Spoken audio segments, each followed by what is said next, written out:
talk to his parents, though. He now ex-nixed that because I would stand out even more. So I asked what she meant by stand out even more, and a lot of truth emerged. She initially hadn't wanted me in the wedding, but her ex-fiancé is one of my oldest and best friends, and my husband was one of hers. That's why we introduced them to each other in the first place, because we thought they would hit it off, and they did. Anyway, because my husband was the closest thing she had to a sibling, she wanted him to be the man of honor at their wedding. Initially, the groom said that was fine, and he would just have me as the best woman so things would look balanced and two men didn't have to walk down the aisle or whatever. She didn't like that, so they decided to switch us up. No big deal. Apparently, it was because I'm the only person of color in the whole wedding party and one of the very few who will be at the wedding at all, and I'm going to stand out in every single picture. I asked her about the groom's parents. The groom is white, but a black couple adopts him and is quite close to both his biological and adoptive parents. Her theory was that his biological parents would be in the pictures, not his adoptive parents. When the groom came back and heard this, he flipped out, and then she said the dumbest thing she could have said. Apparently, it's not his fault, he had no control over who adopted him,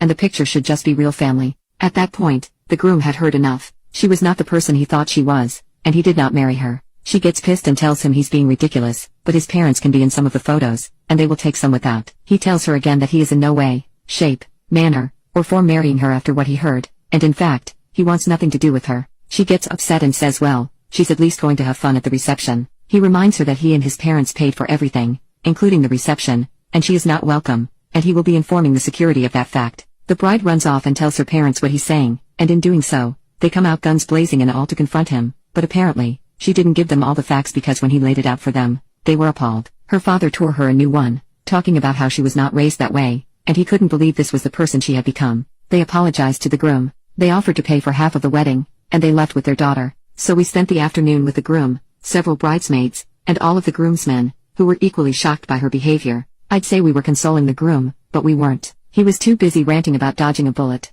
Last night, we went to the reception, partied until 3 a.m., and had a great time. While he went to talk to his parents, though, he now ex-nixed that because I would stand out even more. So I asked what